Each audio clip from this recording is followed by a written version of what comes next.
ტრადიცია, მისტიკა, ნიღბის ქვეშ დამალული სახეები.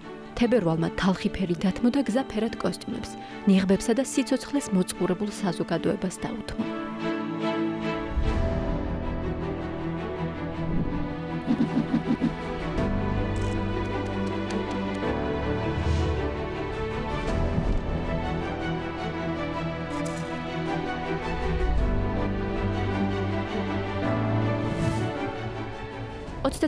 იანვარი, ვენეციის მთავარი არხი.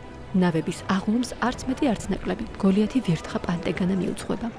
აი ესეც ვენეციური ხუმრობა, ნიშნად იმისა, რომ ვირთხა ამ ქალაქის ყოველდღიური რეალობის ნაწილია. გიგანტური ვირთხა რიალტოს ხიდთან ფეთქდება და ვენეციის კარნავალიც შეგვიძლია გახსნილად გამოვაცხადოთ.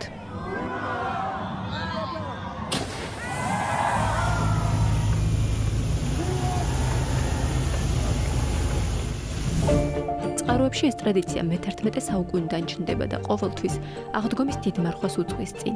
სწორედ ამიტომ დღესასწაულის თარიღი მოძრავია. მარხვის დაწყებამდე ცხოვრებით ტკბობის ვენეციურ ტრადიციას თანასწორობის სურვილით დაერთო და ნიღბის კულტურა გაჩნდა. გლეხსა თუ დიდებულს, მხოლოდ ამ დღეებში შეეძლოთ ერთად მოელხინათ, რადგან ვინაობას ნიღაბი ფარავდა.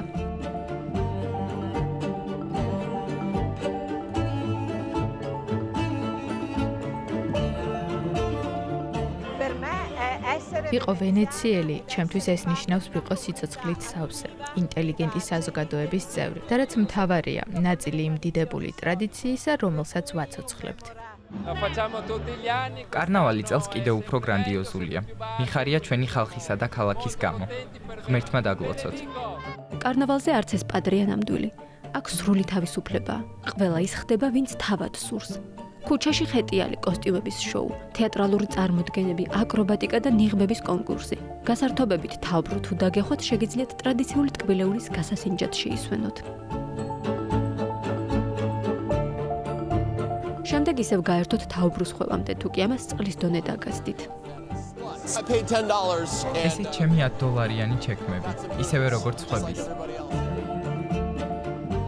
ვენეციის მშრალ ბილიკებზე თუ გადავინაცვლებთ 12 მარიას ავედევნებით, რომლებიც სან-პიეტროს ეკლესიიდან სან-მარკოს მოედნისკენ აღლუმით მიემართებიან. ამ კაბაში თავს ისე ბედნიერად ვგრძნობა, არასდროს გავიხდიდი. მრავალი საუკუნის წინ მეკობრეებმა სწორედ ამ ტაძრიდან გაიტაცეს 12 პატარძალი, 12 მარია. ვენეციელები უკან დაეტევნენ, ხევლები გამოიხსნეს და ეს გამარჯვებაც მათი ვაჟკაცობის, ღირსებისა და ქალის პატივისცემის სიმბოლოდ იქცა. აი ამ ქალებს განასახიერებენ ჟიურის მიერ ყურადღებით შერჩეული ლამაზმანები. თუმცა კონკურსის კრიტერიუმები ამჯერად განსხვავებულია. აქ სილამაზეზე მეტად მთავარი ვენეციური ხასიათი და ავთენტურობაა, რომელიც ამ ქალაქთან გვაკავშირებს. ქალი, რომელიც მომავალ კარნავალამდე ვენეციის სახე იქნება, ჟიურიმ ლა ფენიჩეს თეატრის სალა პოლინეში გამართულ გალა ვახშამზე შეარჩია.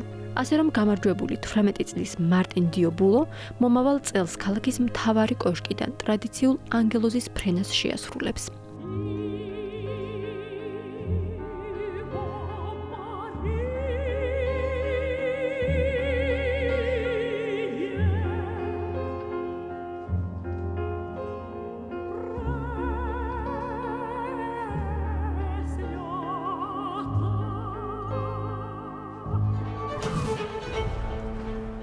ვენეციაში შემოღამება კერძო წვეულებებსა და ბალმასკარადებს მოასწავებს.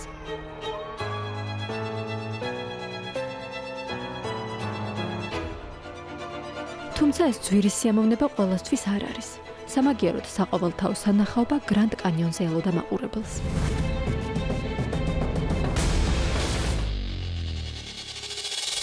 ზამთრის ოლიმპიადამ და ვენეციის კარნავალმა იტალია მართლაც მსოფლიოს ცენტრად აქცია.